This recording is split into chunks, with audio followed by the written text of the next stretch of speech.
Episode 111 ultimatum. Cumballa hills, Mumbai. सामने ऊंची building को देखते हुए अनन्या ने वंश और अयन से पूछा, क्या तुम दोनों यहाँ रहते हो? दोनों ने हामी में अपना सिर हिलाया और बैग लेकर लिफ्ट की तरफ बढ़ गए। मुझे लगा था हम डेस्टिनी विला जाएंगे। मुझे विला की याद आती है। आसपास देखते हुए अनन्या निराशा में बुदबुदाई।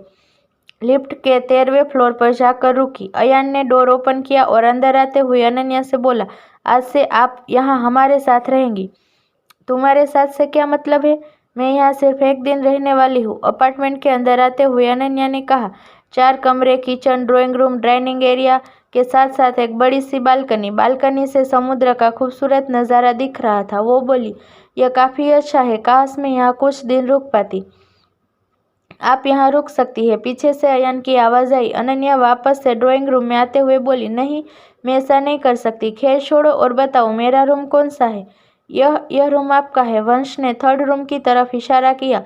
अनन्या कमरे में चली गई। दूसरी तरफ एसके ग्लोबल सेक्रेटरी तारा ने सीईओ के केबिन में आते हुए निशांत से कहा, सर, मिस निया आपसे मिलने की जिद कर रही है। मैंने उन्हें वापस जाने को कहा, लेकिन वो मेरी बात सुनने को तैयार ही नहीं है।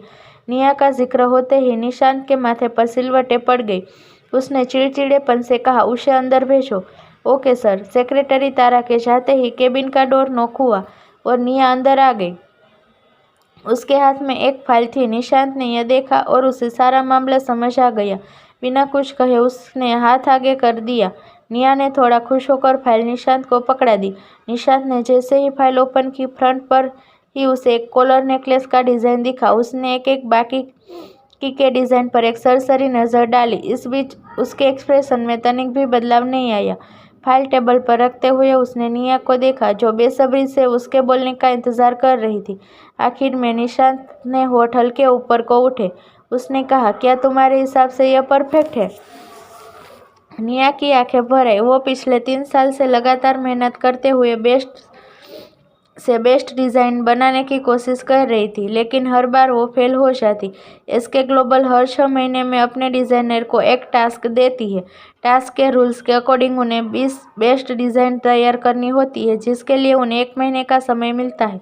इस 1 महीने में उन्हें अपना बेस्ट देकर कंपनी को 20 डिज़ाइन सबमिट करनी होती है। टॉप 10 सिलेक्टेड डिज़ाइनर को कंपनी की तरफ से 1 साल के लिए best facilities, salary increment, bonus, more opportunity के साथ ही 1 वीक फैमिली टूर पैकेज दिया जाता है। निया पिछले 2 साल से टास्क को पूरा करने में नाकामयाब हो रही थी। इस बार उसने रात दिन एक करके बेस्ट डिज़ाइन तैयार किया था। उसके बाद भी वो टास्क को पूरा करने में नाकामयाब हो गई। उसे खामोश देख निशांत ने आगे कहा, निया, यह तुम्हारा आखिरी मौका था। तुम जा सकती हो।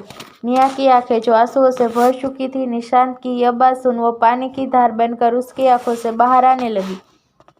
असल में उसने रोने का कारण टास्क में फेल होना नहीं था, बल्कि वो तो इसलिए रो रही थी कि 3 साल बाद भी वो निशांत के मन में अपने लिए जगह नहीं बना पाई। फाइल लेके वो केबिन से बाहर जाने लगी कि पीछे से निशांत ने कहा, 1 मिनट रुको।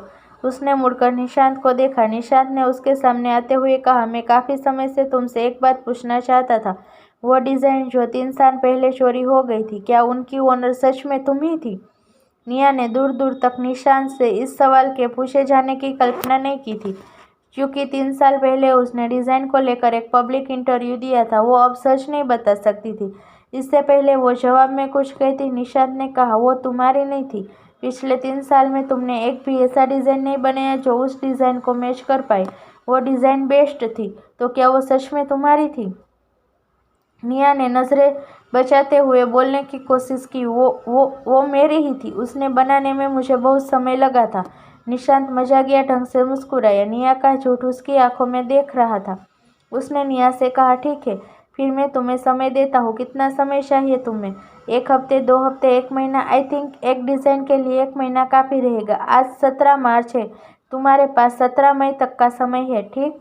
18 मई को तुम मुझे एक बेस्ट ज्वेलरी सेट की डिज़ाइन तैयार करके दोगी। अगर तुम ऐसा करने में नाकामयाब हुई तो तुम्हें एसके ग्लोबल छोड़कर जाना पड़ेगा। निया ने शॉक्ड होकर निशांत को देखा। क्या निशांत की तरफ से यह उसके लिए अल्टीमेटम था? निशांत अपनी बात खत्म करके केबिन से चला गया। निया आंखों में आंसू लिए उसे जाता देखती रही। वो यहाँ आई थी तो निशांत के दिल में अपनी जगह बनाने, पर शायद उसने खुद को उसकी नज़रों में गिरा दिया था। शाम के 5 बज चुके थे। एंगेजमेंट सेरेमनी रात 8 बजे की थी। अनन्या वंश के साथ टीवी देख रही थी। अयान किचन से दोनों के लिए फ्रेश एप्पल का जूस तैयार करके लेकर आया। तभी अपार्टमेंट की बेल बजी। दोनों ने जल्दी से जूस लेकर पीना शुरू कर दिया। अयान ने नागवारी से अपना सिर हिलाया और दरवाजा खोलने चला गया। 2 सूटकेस लिए 2 लड़कियां मुन्ना के बॉडीगार्ड के साथ दरवाजे के बाहर थी। अयान ने उन्हें अंदर आने को कहा। दिखने में दोनों यंग और खूबसूरत थी। शक भरी नजरों से उन्हें देखते हुए अनन्या ने वंश से पूछा, ये दोनों कौन है? तो वंश ने कहा, कौन है से आपका क्या मतलब है? बताया तो था हमने, आपको तैयार करने मेकअप आर्टिस्ट आने वाली है, वही है। वैसे आप क्या समझ रही थी? मैं कुछ भी तो नहीं, हंसते हुए अनन्या ने कहा और मेकअप आर्टिस्ट के पास चली गई। अयान ने मेकअप आर्टिस्ट के सूटकेस खोलने को कहा ताकि वो एक बार प्रोडक्ट की जांच कर सके। अनन्या भले ही ठीक हो गई थी, लेकिन ड्रग्स का असर अब भी उसके शरीर पर दिखाई देता था, दाग के रूप में और कई बार रेसिस के रूप में भी। इस बात को ध्यान में रखते हुए अरशद ने बहुत पहले ही अनन्या के लिए कॉस्मेटिक और स्किन प्रोडक्ट बनाने का ऑर्डर दे दिया था। कहीं रिसर्च और डॉक्टर्स की सलाह के बाद Ananya classic cosmetic and classy skin care product अपने बॉडी पर अप्लाई कर सकती थी। यह सूटकेस में क्लासी ब्रांड का प्रोडक्ट था और दूसरे में आज रात के लिए ड्रेस, उससे मैचिंग वेजिस हिल और ज्वेलरी थी। जहां लड़कियां कॉस्मेटिक प्रोडक्ट की दीवानी होती है, वहीं अनन्या ने कभी मेकअप ही नहीं किया था। उसने एक नज़र अपने हाथ को देखा। दाग के निशान चेहरे पर कम थे, लेकिन शरीर के बाकी हिस्सों पर उनका असर ज्यादा था, जिसे छुपाने के लिए उसे मेकअप ही आखिरी सहारा था। 1 घंटे बाद वो पूरी तैयार थी। नेचुरल मेकअप लुक में खुद को देख उसे लगा जैसे वो 3 साल पहले की दुनिया में लौट आई है। ऊपर से ग्रे फुल स्लीव गाउन में उसका लुक और ज्यादा निखर कर बाहर आ रहा था। उसकी तारीफ में मेकअप आर्टिस्ट ने कहा, आप बहुत सुंदर लग रही है, लेकिन आप 8 घंटे से पहले मेकअप रिमूव कर लीजिएगा। अनन्या कमरे से बाहर आए। वंश और अयान भी तैयार हो चुके थे। White shirt and black tuxedo में वो दोनों भी कुछ कम जहर नहीं लग रहे थे। अनन्या को देखते ही अयान ने उसकी फोटो क्लिक करके तुरंत अरशद को भेज दी। फोटो भेजते ही सीन हो गई। अरशद ने थम्स अप का रिप्लाई किया। वंश ने यह देखा तो उसकी आंखें फटी की फटी रह गई। अनन्या दोनों की हरकतों को देख रही थी। वो कुछ बोलने की हुई कि उसका फोन बजा। कॉल अरशद का था। अनन्या का चेहरा फूल की स्टार खिल गया। वही वंश ने खुद को संभालते हुए अयान से पूछा, क्या यह बॉस का ही नंबर है? तो अयान बोला, तुझे कोई शक है? वंश ने उसके हाथ से फोन छीन लिया और नंबर चेक किया। नंबर अरशद का ही था। इसका मतलब यह कोई सपना नहीं था। वो खुद से बुदबुदाया। वही कॉल पर अरशद ने अनन्या से कहा, सेरेमनी में मुन्ना भी जा रहा है। रिवांश की पूरी फैमिली इस सेरेमनी में शामिल हो रही है। यह सुनकर अनन्या खुश हो गई। फाइनली वो 3 साल बाद सबसे मिल पाएगी। उसने यह सोचा ही था कि अरशद की आगे बात सुनकर उसकी खुशी उदासी में बदल गई। अरशद ने कहा, तुम पार्टी में किसी से नहीं मिलोगी। तुम्हें ऐसे रिएक्ट करना है जैसे वो सभी तुम्हारे लिए अजनबी है। लेकिन क्यों मैं उनसे नहीं मिल सकती? मैं 3 साल बाद उन्हें देखूंगी। अगर मैंने उन्हें इग्नोर किया तो वो सब मेरे बारे में क्या सोचेंगे? अनन्या ने बच्चों की तरह मायूस होते हुए कहा। जवाब में अरशद ने सख्त लहजे में कहा, अन्या, अभी जितना कहा है उतना करो। उनसे मिलने के तुम्हें और मौके मिल जाएंगे। क्या तुम चाहती हो मैं तुम्हें अभी वापस बुला लूं? अनन्या अरशद से नहीं जीत सकती थी। आखिर में उसे उसकी सारी बातें माननी पड़ी। वही अयान ने वंश को अपने और अरशद के बीच हुई सारी बातें बता दी, जिसे सुन वंश का मुंह लटक गया। काश अयान की जगह वो अनन्या का बैग लेने गया होता। अयान उस पे हंसते हुए बोला, मैं बस इसलिए कह रहा था, बॉस ऊपर से सख्त अंदर से नर्म है। वंश ने इस बारे में सोचते हुए कहा, इसका मतलब मैं भी बॉस का रिपोर्ट कर सकता हूँ? अयान बोला, बिल्कुल नहीं। वंश हंसते हुए बोला, एक बार ट्राई करने में क्या जाता है? क्या पता बॉस की थोड़ी नरमी मुझे भी नसीब हो जाए। करीब 1 घंटे बाद तीनों वेन्यू पर पहुंच गए। अनन्या ने साध्वी को कॉल किया। कुछ ही देर में साध्वी की डॉक्टर कलीग श्रेया अनन्या को लेने आ गई। अनन्या उनके साथ चली गई। अनन्या को देख साध्वी बोली, ओह माय गॉड, क्या यह अनन्या है? तुम ही हो? कितनी सुंदर लग रही हो। क्या एडिसन ने तुम्हें देखा? इस पर अनन्या ने कहा, नहीं, देखना तो दूर, उसने मुझसे सही से बात भी नहीं की, ऊपर से मुझे डांट भी दिया।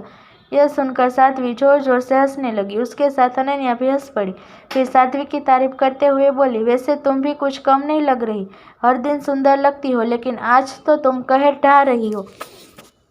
इस पर साध्वी ने कहा, यार क्या तुम कुछ अच्छे शब्दों के साथ मेरी तारीफ नहीं कर सकती?